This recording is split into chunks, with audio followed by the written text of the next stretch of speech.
అందరికీ తెలిసినటువంటి ఒక గొప్ప ఇతిహాసం. అది ఎన్నిసార్లు చూసినా, ఎన్నిసార్లు పిల్లలు ప్రదర్శించినా ఇంకొకసారి చూడాలి అనేటటువంటి ఒక గొప్ప ఇతిహాసం. మనల్ని మనం చూసుకున్నట్లుంటుంది. రామాయణం అజరామరం, 6 కాండాలు, 24,000 శ్లోకాలతో వాల్మీకి మహర్షి సంస్కృతంలో రూపొందించినటువంటి ఒక గొప్ప ఇతిహాసం. ఇందులో తల్లిదండ్రుల ప్రేమ, భార్యాభర్తల బంధం, అన్నదమ్ముల అనుబంధం గురించి రామాయణం వివరిస్తుంది. గత సంవత్సరం ప్రదర్శించిన సీతాపహరణ ఘట్టం తరువాత కొనసాగింపుగా ఈ సంవత్సరం మన విద్యార్థులు ప్రదర్శించడానికి వస్తున్నారు. ఈ రామాయణాన్ని అందరూ చూసి ఆనందించండి. రావణాసురుని సంహరించిన తరువాత రాముడు సీతమ్మను తీసుకొని అయోధ్యకు తరలి వెళ్తారు. ఆ తరువాత జరిగిన సన్నివేశాన్ని విద్యార్థుల నాటకం ద్వారా ప్రదర్శించబోతున్నారు. అందరూ చూడండి, తరించండి, ఆనందించండి. Thank you madam. అందరూ సైలెంట్ గా ఉంటే అది బాగా అర్థమవుతుంది. దయచేసి ఇది మా రిక్వెస్ట్. మేము చాలా కష్టపడి చేసాం. దయచేసి ఎవరు లెగవద్దు, ఎవరు అరవద్దు, ఎవరు నుంచోవద్దు. Please please. రావణాసురుని సంహరించి విజయుడై సీతమ్మ తల్లిని తీసుకొని అయోధ్యకు బయలుదేరిన శ్రీరామచంద్రమూర్తి. మనోరాలు కదా చూస్తాం.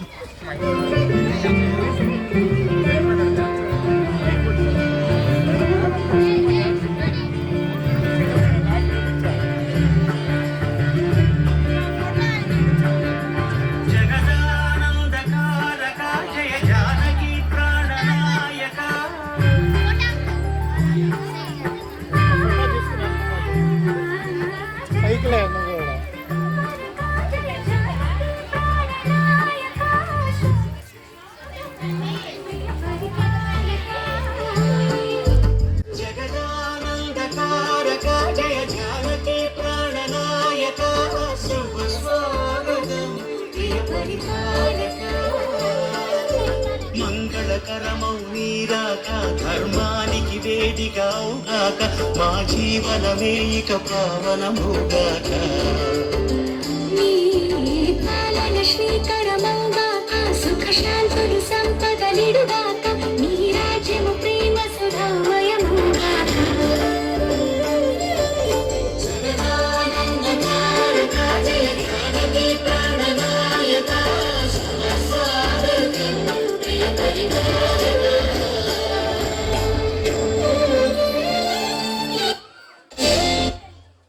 ఎడ్జిలో ఉన్నట్టు ముందుకు లాగండి చేతి.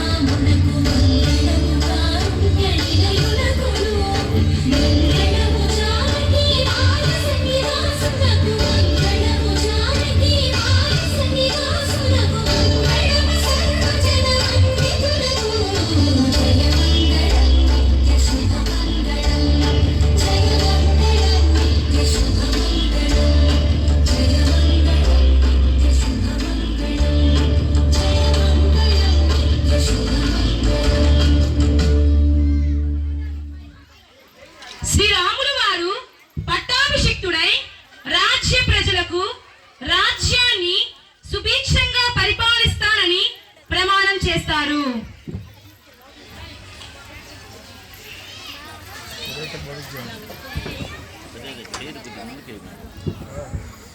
రాజ్యం యొక్క పరిస్థితులు, తన పరిపాలన ఎలా ఉందో తెలుసుకుని రమ్మని రాజ్య భటులను రాములు వారు ఆదేశిస్తారు.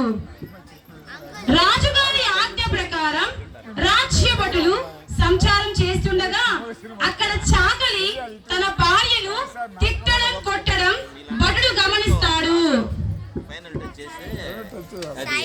వాడు వాయిస్ చెప్ప వాయిస్ గుణములు ఎరుగనే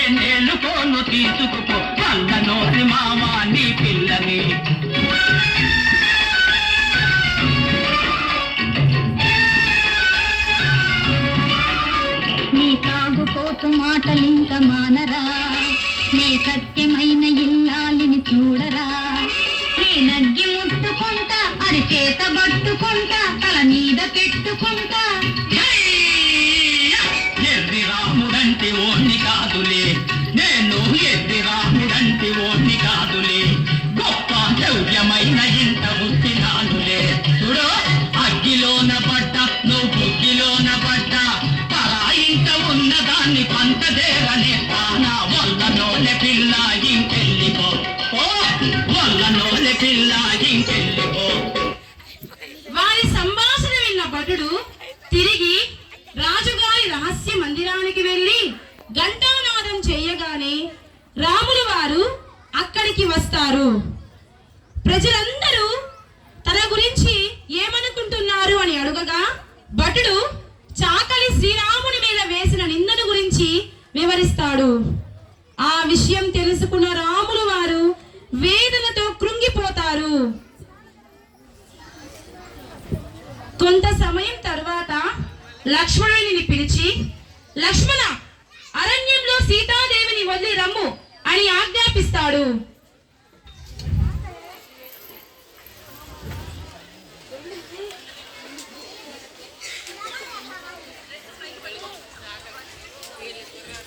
చేసేది ఏమీ లేక సీతమ్మతో అరణ్యానికి బయలుదేరుతాడు లక్ష్మణుడు.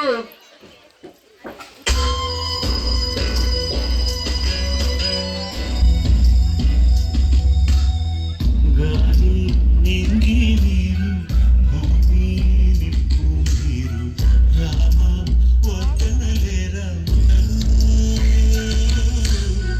నేరం చేసిందెవరు, దూరం అనుకోండెవరు, ఘోరం ఆపేదెవరు, ఎవరు రారే మునులు ఋషులు, ఏవైరి వేదాంతులు, సాగే ఈ మౌనం సరేనా. కొండ కోన అడవి, సెలయేరు సరయూరు నది, అడగండి న్యాయం ఇదేనా. సీతమ్మ లక్ష్మణునితో, ఏమిటి నాయన మౌనంగా ఉన్నావు అని అడుగగా, అమ్మా, ఈ పాపాత్ముణ్ణి మన్నించు తల్లి, అన్నగారు మిమ్మల్ని అరణ్యంలో వదిలి రమ్మని ఆజ్ఞాపించారు. ఆ మాటలు విన్న సీతమ్మ స్పృహ కోల్పోతుంది. సీతమ్మ తల్లిని చూసిన లక్ష్మణుడు చాలా బాధతో, ముక్కోటి దేవతలారా, మా అమ్మను మీరే కాపాడండి అని వెళ్ళిపోతాడు.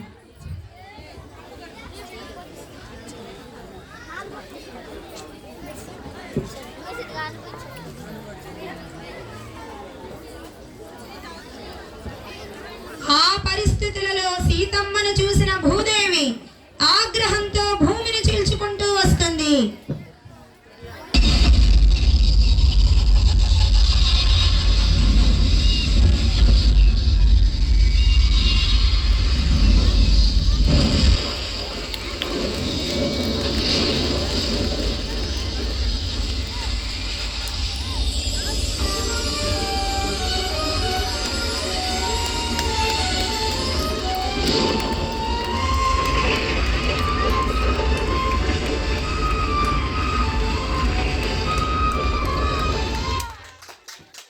సీతమ్మ భూదేవితో, శాంతించు తల్లి, శాంతించు, నా స్వామిని శిక్షించవద్దు. శ్రీరాముని యొక్క వారసులు నా గర్భంలో పెరుగుతున్నారు అని చెప్పగా భూదేవి శాంతించి తనతో పాటు రమ్మని సీతమ్మను అడుగుతుంది. అప్పుడు సీతమ్మ భూదేవితో, నా కర్తవ్యాన్ని నిర్వర్తించుకొని వస్తాను అని చెప్పగా భూదేవి సీతమ్మతో, నీకు ఏ కష్టం వచ్చినా ఈ తల్లిని మరువవద్దు అని చెప్పి వెళ్ళిపోతుంది.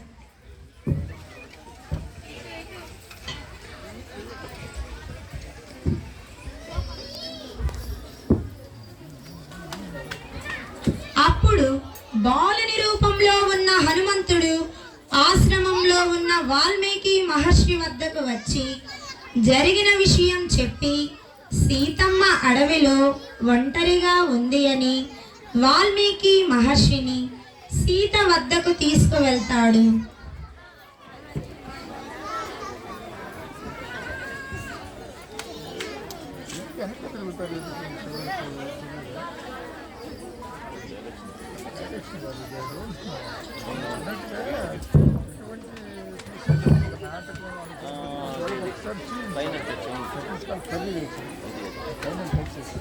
అక్కడ ఆమెకు లోకపావని అని నామకరణం చేసి ఆశ్రమంలో ఆశ్రయం కల్పిస్తారు.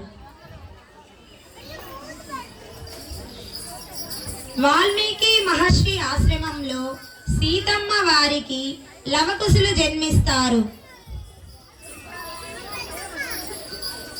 లవకుశులకు వాల్మీకి మహర్షి రామాయణ గాథను బోధిస్తాడు.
అయోధ్యలో రాములు వారు అశ్వమేధ యాగానికి శ్రీకారం చుడతారు.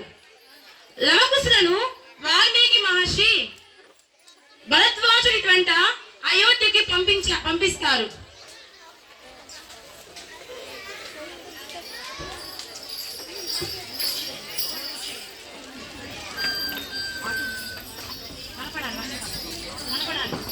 ముందుకే ముందుకే కూర్చొని ముందుకేరా ముందుకే పడతారు ఎడ్జిలో పడతారు.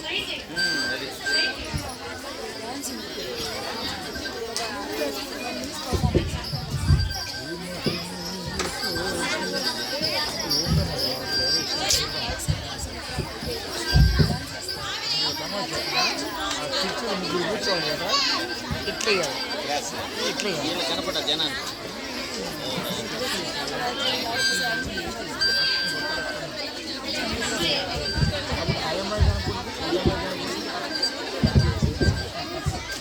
అయోధ్యలో కౌసల్య, కైకేయి, సుమిత్రుల వద్ద రాజ్య భవనంలో రాముడి యొక్క చరిత్రను లవకుశులు గానం చేస్తారు.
శ్రీరాముడు వచ్చి లవకుశులను ఆశీర్వదించి వీరి కోరికను అడుగుతాడు.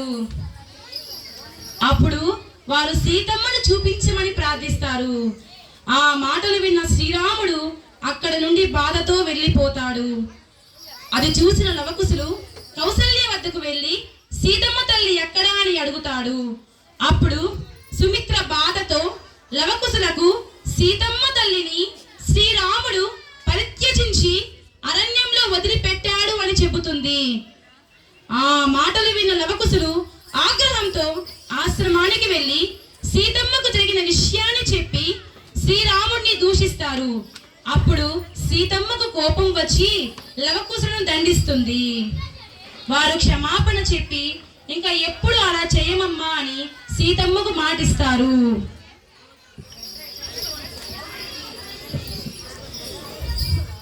అయోధ్యలో రాముల వారు అశ్వమేధ యాగం చేసి యాగ అశ్వాన్ని రాజ్యం వైపు లక్ష్మణునితో పంపిస్తారు. లవకుశులు ఆడుతుండగా యాగ అశ్వం అరణ్యానికి వస్తుంది. అప్పుడు శ్రీరాముని మీద కోపంతో లవకుశులు అశ్వాన్ని బంధిస్తారు.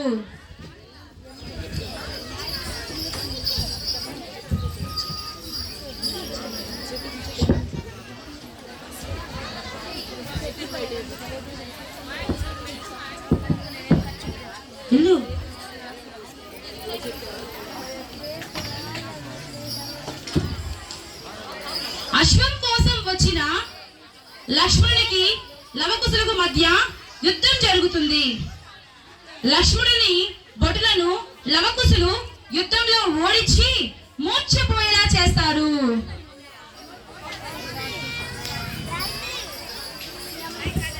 ఆ విషయం తెలుసుకున్న శ్రీరాముడు ఆగ్రహంగా అరణ్యానికి వస్తారు. లక్ష్మణుని ఆ పరిస్థితుల్లో చూసి ఆగ్రహంతో యాగ అశ్వాన్ని వదలమని లవకుశను మందలిస్తాడు. శాంతి స్వరూపుడైన ఆ చిన్నారుల మీద శ్రీరాముల వారికి కోపం రాదు. లవకుశులు తమతో యుద్ధం చేసి అశ్వాన్ని తీసుకుని వెళ్ళమని శ్రీరాముడితో వాదిస్తారు. ఆ మాటలకు శ్రీరాముల వారికి కోపం వస్తుంది. శ్రీరాముల వారికి లవకుశులకు మధ్య యుద్ధం జరుగుతుంది.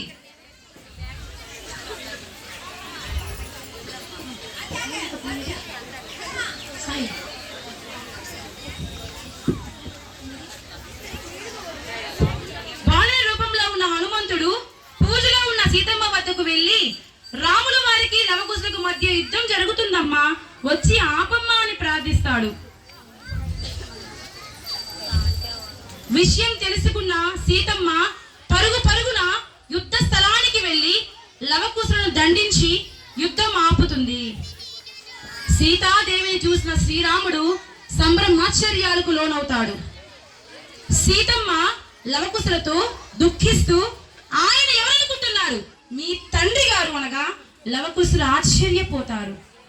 అప్పుడు సీతాదేవి శ్రీరామునితో, స్వామి, ఇదిగో మీ పుత్రులు, వారు తెలియక చేసిన తప్పులను మన్నించండి అని వేడుకుంటుంది. అప్పుడు శ్రీరాముల వారు లవకుశులను ఎంతో ప్రేమతో దగ్గరకు తీసుకుంటారు.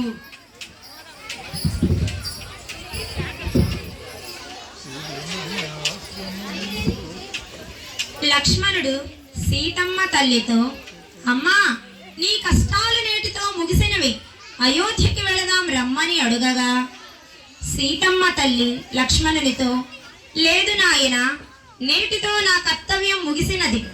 మీ రఘువంశ వారసులను మీకు అప్పగించాను, ఇంకా నేను సెలవు తీసుకుంటాను అని చెప్పి తన తల్లి అయిన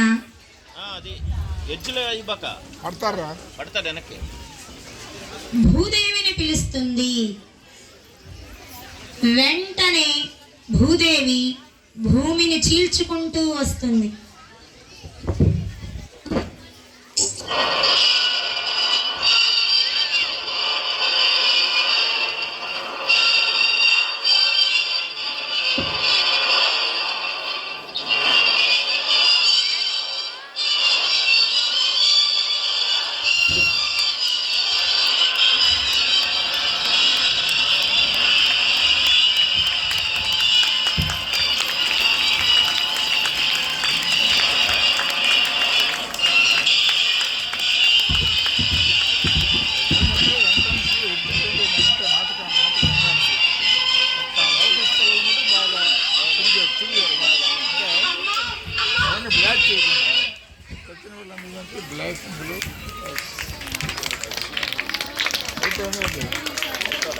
శ్రీరాముడు రోధిస్తుండగా ఉండగా వాల్మీకి మహర్షి శ్రీరామునితో, నాయనా శ్రీరామ, శాంతించు శాంతించు, నీకిచ్చిన కర్తవ్యాన్ని నిర్వహించు అనగా శ్రీరాముడు లవకుశులను అయోధ్యకు తీసుకువెళ్ళి యువరాజులుగా పట్టాభిషిక్తులను గావిస్తారు.